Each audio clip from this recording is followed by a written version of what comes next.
All right. Hello, GAVLAK folks. I'm going to attempt something here.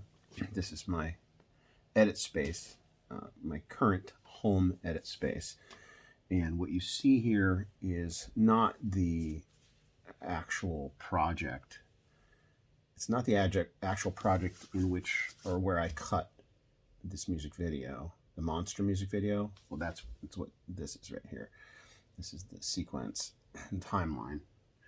But this I'll bring full screen, and I'm going to do part one of commentary on the monster music video.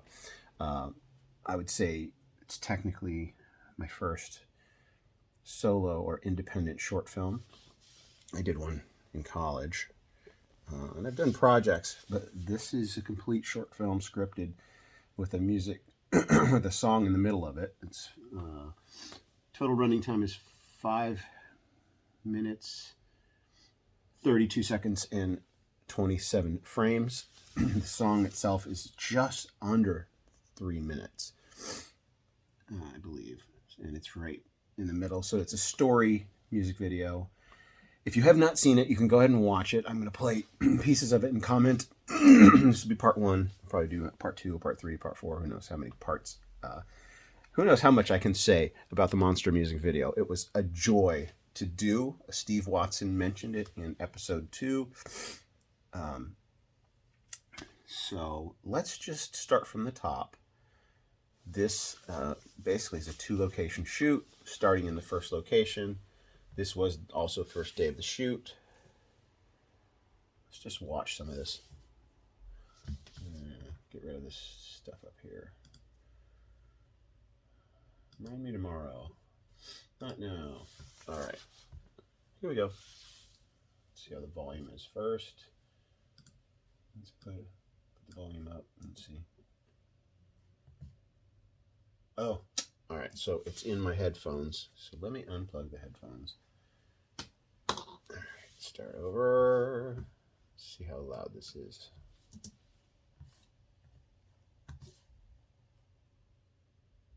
Can't hear anything. Oh, shoot. I'm not going to be able to hear it in the speakers. Maybe I'll just comment on the visuals. Oh, here we go.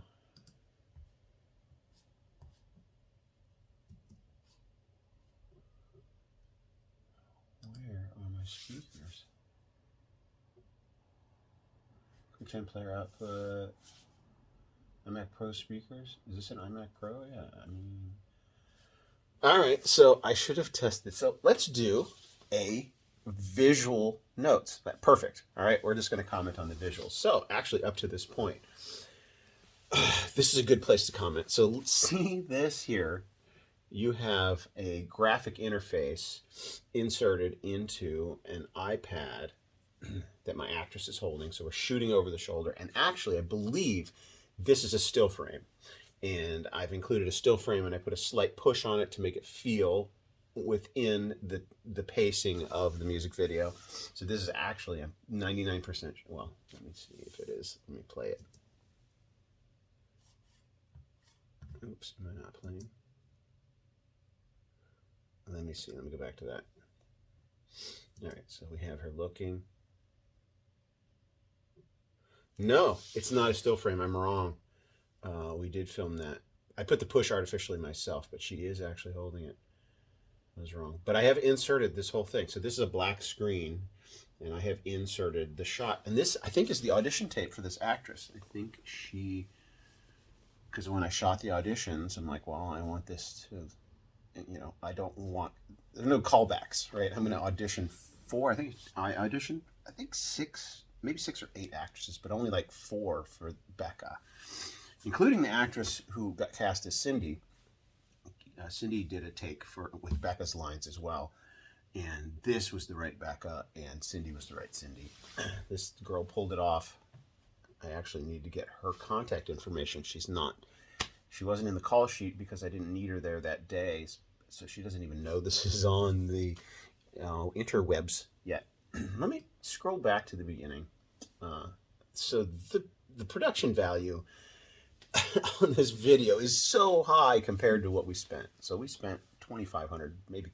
Well, I spent a bunch of money out of pocket feeding the crew and doing a couple things, and my wife pitching in and helping. But this hallway, this kind of creepy, doesn't show up really well here. If you go and watch it, it doesn't show up that well here on the screen that you're seeing, because the lights are, the brightness is kind of blown out here. But on the screen, I can see the detail.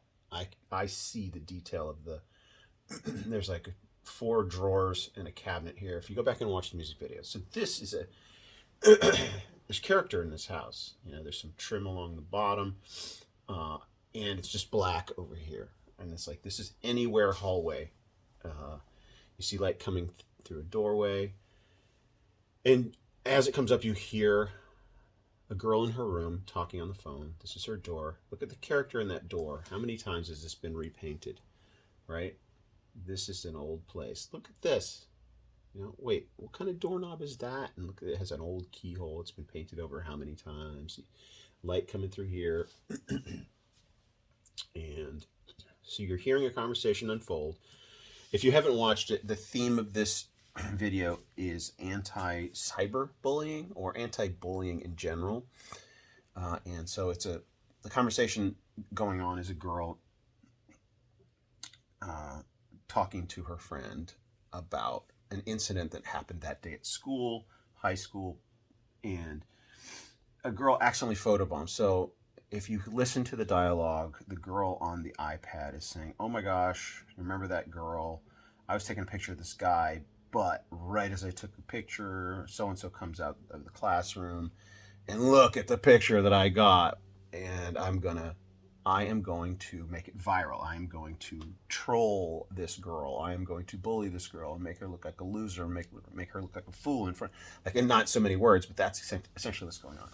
So this, in order to do that, I needed to create the relationships, right? That the girls that are talking are old buddies. They grew up in town together, and even the girl that's being bullied is a part of this community. And so my set designer just asked for some things from our actress. Look, these are personal pictures of the actress that she sent, and my set designer put them in frames. Look at this. Put some fingernail polish right up there. There was a whole bunch of pictures. I went through and selected some, but my set designer did the majority of this. Like, all these decisions were made. Like, she created this board here. I don't know how many of these were sent by our actress or how many she just pulled from her friends and daughters. Like, this is just brilliant. Like, it looks real. Oh, this is my grandmother when she was on a boat in Long Island or something, right? And then, so kudos to, okay, I need to remember the names of everybody. But this was one of the first visions I had, and communicating this to the camera guy. We're going to pan up, and the natural light on her face. So this iPad was just blank. But getting that, sorry, not natural light, but you didn't have to rig another light. It just came off the device. I don't think we had to rig another light to get this, but this look, so iconic. You're sucking, you haven't even seen this girl's face. You've heard her voice, or you've heard the other girl's voice. You've seen her, and you're in her room in a private moment at night.